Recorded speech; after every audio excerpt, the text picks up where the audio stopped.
छत्रपती शिवाजी महाराज यांचा अपमान करणारा व इतिहास संशोधक इंद्रजित सावंत यांना धमकी देणारा कोरटकर तेलंगणामध्ये सापडला। त्यानंतर त्याला महाराष्ट्रात आणलं गेलं आणि कोल्हापुरात कोरटकरचं स्वागत करायला कोल्हापुरातील लोक हातात कोल्हापुरी पायतान घेऊन उभी होती, ज्यातून कोल्हापूरसह महाराष्ट्रभरात कोरटकर बद्दल लोकांमध्ये किती राग भरलाय हे दिसून येतंय। दरम्यान आतापर्यंत कोरटकर सोबत काय काय झालं, तो तेलंगणात कसा सापडला, आज न्यायालयात कोरटकर सोबत काय झालं ते जाणून घेऊयात आजच्या या व्हिडिओमधून। नमस्कार, मी श्रेया, तुम्ही पाहताय महाराष्ट्र कट्टा।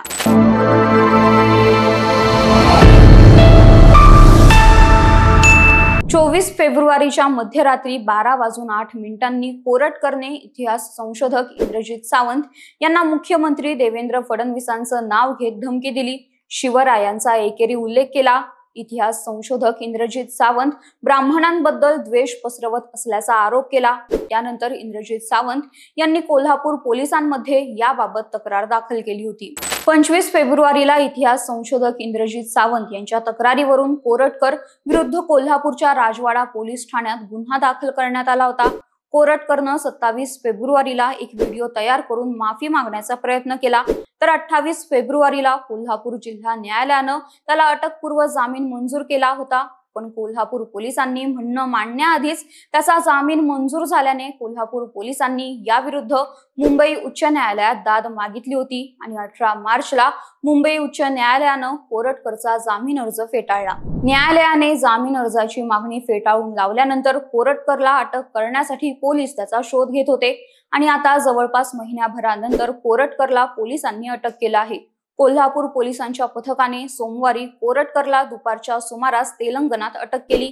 त्यानंतर त्याला घेऊन पोलीस पथक कालच कोल्हापूरला निघालं होतं।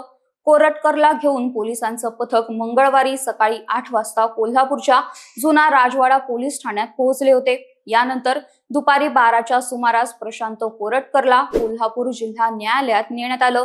त्यासोबतच त्याची वैद्यकीय तपासणी देखील केली गेली। दरम्यान मागील काही दिवसांपासून फरार असणारा कोरटकर सुरुवातीला काही दिवस चंद्रपूरच्या सिद्धार्थ प्रीमियर या हॉटेलमध्ये राहत होता। मात्र त्याचा जामीन अर्ज रद्द होताच प्रशांत कोरटकर तेलंगणाला फरार झाल्याचा संशय चंद्रपूर पोलिसांना आला। त्यानंतर चंद्रपूर पोलिसांनी तपासाची गती वाढवत प्रशांत कोरटकर ज्या गाडीने तेलंगणात गेला त्या गाडीबाबत महत्त्वाची माहिती आणि सीसीटीव्ही फुटेज कोल्हापूर पोलिसांना दिलं। चंद्रपूर तेलंगणा सीमेवर असलेल्या लक्कडकोट येथील टोल नाक्यावरील सीसीटीव्ही फुटेजमधून कोरटकरची लिंक सापडली। सिद्धार्थ प्रीमियर या हॉटेलमध्ये असताना प्रशांत कोरटकर हा सट्टा व्यावसायिक धीरज चौधरी याला भेटला होता। धीरज चौधरीच्या चौकशीतून देखील कोरटकर बाबत महत्त्वाची माहिती चंद्रपूर पोलिसांना मिळाली होती, ती देखील कोल्हापूर पोलिसांना देण्यात आली होती। त्यामुळे प्रशांत कोरटकर कुठे आहे याचा सुगावा लागताच कोल्हापूर पोलिसांनी त्याला बेड्या ठोकल्या।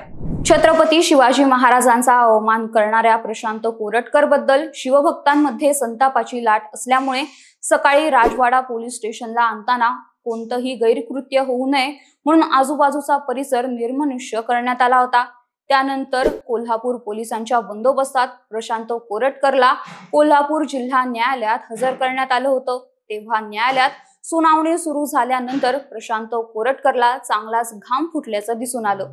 न्यायालयातील सुनावणी दरम्यान सरकारी वकिलांनी प्रशांत कोरटकरची 7 दिवसांची पोलीस कोठडी मागितली होती।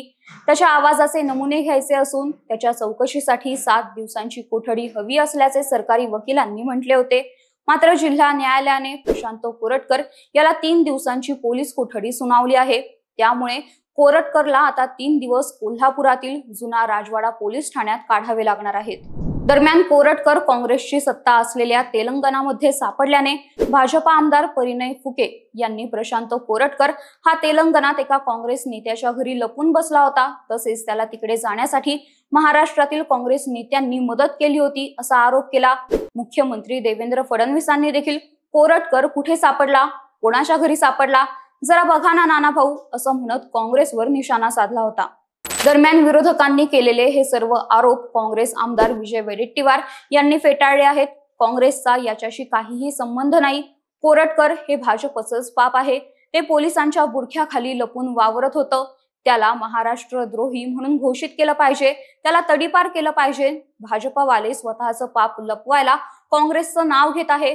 कोरटकरला तेलंगणात आश्रय देणारा भाजपचाच कार्यकर्ता आहे असं म्हणत वडेट्टीवारांनी भाजपवर पलटवार केला आहे। तर चंद्रपूर व तेलंगणाची सीमा लागून असल्याने पळण्यासाठी सोयीस्कर व्हावं म्हणून कोरटकर तेलंगणामध्ये पळून गेला असेल। यात कोणत्याही पक्षाचा फारसा काही संबंध असल्याचं दिसत नाही असं मत देखील काही जण व्यक्त करतात। तर तुम्हाला काय वाटतं, कोरटकर तेलंगणामध्ये का लपून बसला असेल? त्याला पळून जायला कोणी आणि का मदत केली असेल? यावर तुमचं मत आम्हाला कमेंट करून नक्की सांगा आणि या व्हिडिओला लाईक, शेअर आणि महाराष्ट्र कट्टा या आमच्या YouTube चॅनलला नक्की सबस्क्राईब करा। धन्यवाद।